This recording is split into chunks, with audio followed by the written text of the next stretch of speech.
Ra oroboti rorengete chisemi nigo mwaziri we chisemi Julius Migosi ogamba rituko ria rero achake gikaro kia gatano ekio gikobwaterania chinse isiko gose chinse chiriche isiko asekerenga kiokori murikira chisemi igikare kio kereinse yeringana limwamu chisemi chingia asebonsi emyaka 10 yokobwaterana no gochamo gokora emirimo abaikirana asege ikare kio nigo basi ngerera obulendi ase chiskuru Morikito Debora Kirubo na roboti oru.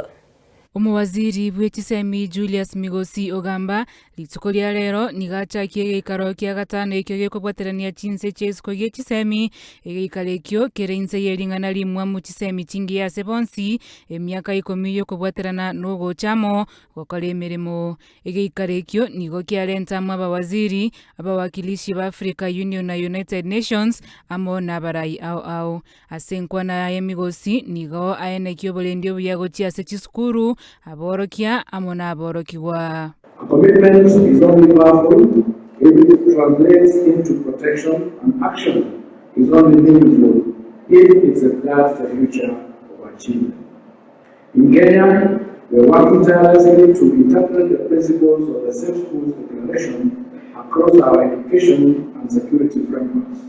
We recognize that insecurity disrupts learning, and therefore we are strengthening inter-ministerial coordination to reduce risks to learners, teachers, and the school's infrastructure. We have increasingly adopted approaches that maintain school operations even during periods of localized instability, expanded psychological support in vulnerable regions, and supported teacher preparedness in crisis management.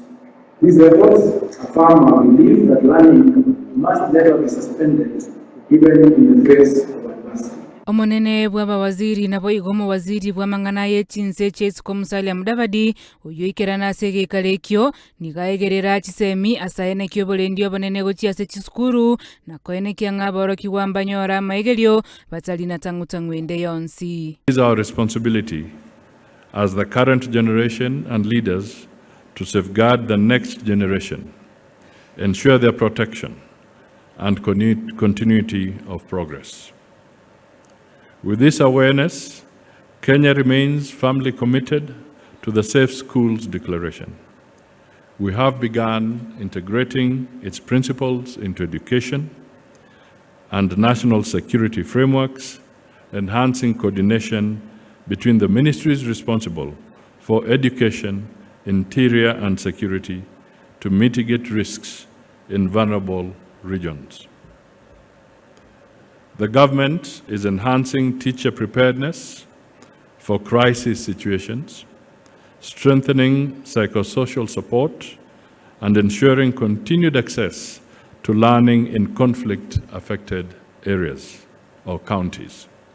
Omorikio botambe bw'ekiombe giogokonya abana gose Save the Children imeyense ya Norway uyu manyakanete buna Henry Weinstein nigateba buna aborokiwa nigo bakonyora chinguru cyokoroisia amagima bagwetera chisemi asebo igo chisukuru amona aborokiwa bagwenerete ko bayinse yobolendi boisai. When children learn, they gain power to shape their own lives and society. And at the last Safe School Conference, schools should be sanctuaries for children. Debora Kirubo, Ensoko TV.